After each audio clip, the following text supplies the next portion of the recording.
మీరు చూస్తే నేను రాజధాని పేరు పెట్టిన తర్వాత ఫౌండేషన్ వేసేటప్పుడు మన నీరు మన మట్టి మన అమరావతి ఒక ఆలోచన వచ్చింది, ఒక సెంటిమెంట్లుగా కూడా. అన్ని గ్రామాల నుంచి, ప్రతి ఒక్క గ్రామంలో నుంచి ఆ గ్రామంలో ఉండే పవిత్రమైన మట్టిని, పవిత్రమైన నీళ్ళని, ఆ గ్రామాల్లో ఉండే దేవాలయాలు, అది హిందూ దేవాలయం కావచ్చు, మసీదు కావచ్చు, లేకపోతే చర్చ్ కావచ్చు, ఇంకొకటి కావచ్చు, ఏదైనా సరే అక్కడ పూజ, పార్లమెంటు యొక్క పవిత్రమైన మట్టిని తీసుకొచ్చి, ఈ పార్లమెంటు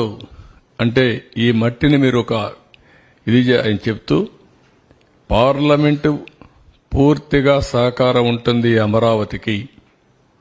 చట్టాలను చేసి దేశానికే చట్టాలు